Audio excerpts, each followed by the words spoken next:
Alright, what is up, traders? Hope everybody's doing well. Going over two trades today, one win and one break even. So quickly just going over my bias before I go to the recording of the trade. Or actually, let me go to Discord. I was actually bullish biased, so bullish to sweep this buy side liquidity, and this is what happened, right? So going back to the chart, bullish biased, I want to see we had initially had this SMT with ES, but that got broken. So I want to see this buy side liquidity swept, and that is where the first trade came in because we dropped, we opened, we dropped. I expected some sort of manipulation and then continue up higher. That didn't happen, and we just continued lower.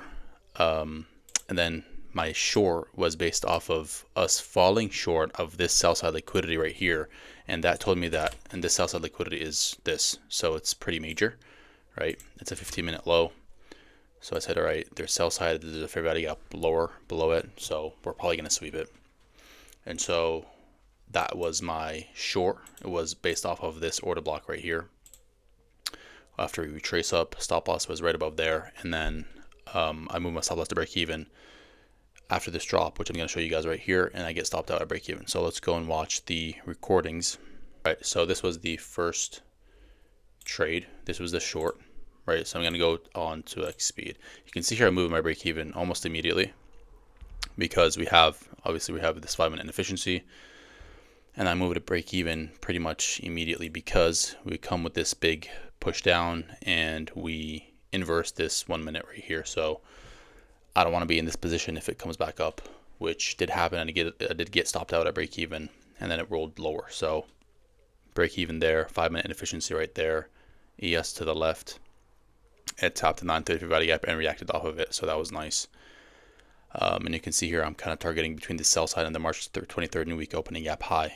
That was, I want a $300 round number, but is that correct? Obviously not. Just pick, I would say, the low-hanging fruit, which is the sell side right here. Break even there, and I did get stopped out at break even because the 10 a.m. opened. We had a retracement, and then from there we continued lower. So that was the first position, so getting stopped out here, right? Cool, stopped out there. Now let's go to the win, which is this right here. So go full screen, gonna go to X speed. So entry was here. You're gonna ask me, why did I not wait for a fair value gap retracement? Well, if you trade ICT, you know that this is a breakaway gap. So breakaway gap right here, marking that out, entered right when it was formed. So as soon as this candle closed, entered there, still during macro, so it's 11.8, or my entry was 11.7.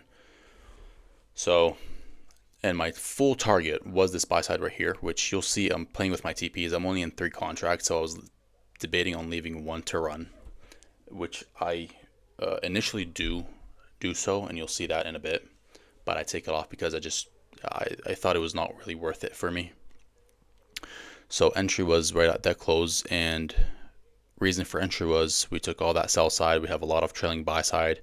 Low hanging fruit target is obviously this buy side because we have a 930 value gap right there. So this was very, very low hanging fruit and obvious to target. But again, my full TP, you'll see here, I'll put 1 to run is at that high. So stop loss was below that fair value gap or that breakaway gap. Let me speed it up. Where it is, so you see here I'm taking 2 contracts here and then 1 at full, but I end up removing it because it's just not worth the risk for me to leave 1 only. If I was in more contracts, I would have for sure left more to run, but it was just not worth it for me. Like if I was in 4, I would have left 2 to run maybe, or if I was in 5, I would have left 2 to run, but 1 to run was just not worth the profit for me, so I just cancel it and just say, all right, I'm just going to take full TP there. So this order block, right? So right here, you have this order block formed. I mark that out, and then I move my stop loss to break even because if I'm bullish, we have the March 23rd new week opening gap high. I'm marking that out right now, and this order block. So I want to see these 2 bullish PD arrays be respected to the upside if I'm on side. If they're disrespected, which means we close back below the March 23rd new week opening gap high and we inverse that order block to turn into a breaker block, I don't want to be in that position because it's most likely going to be a choppy move up. or maybe just come down and make a new low. So I'll just move to break even there and be risk free. And we can see here how I'm marking out there as well. We can see here how it is respecting it, and we do push up from there. Here I'm moving stop loss to structure and above the March 23rd new week opening gap high.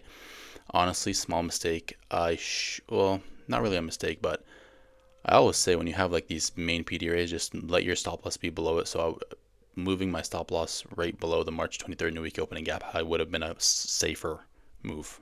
Just keeping that in mind for next time.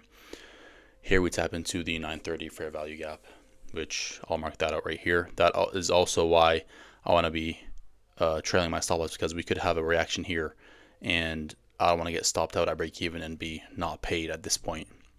So that's why I'm also moving to structure. Now, thankfully that move wasn't enough to take us out, and we do continue up higher, respecting all bullish PD arrays, as we can see here, not closing below any. Every order block that's being formed is being respected here. I notice a small SMT that I'm marking out here, so that gives me extra confidence, right? ES fails to make a new low, and Q does make a new low. So speeding through, and then here in a bit you'll see where this is where I get edged and I miss out on some profit, because you'll see here how this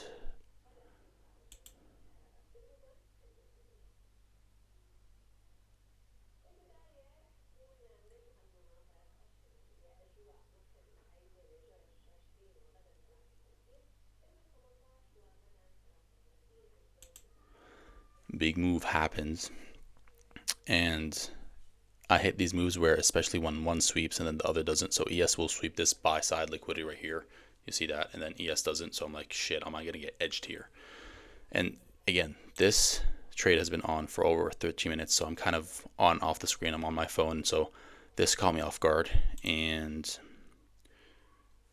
kind of like you see how ES is sweeping and Q is not. So I was like, am I gonna get an SMT here? Is it gonna reverse? Like, shit, I don't want to get edged right here. So I do trail my stop loss to some more profits.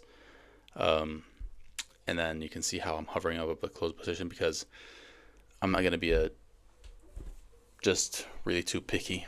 If I get a close proximity exit, I'll just take it at this point, because again, like this, I don't like seeing this, so I do end up closing my position right like there. So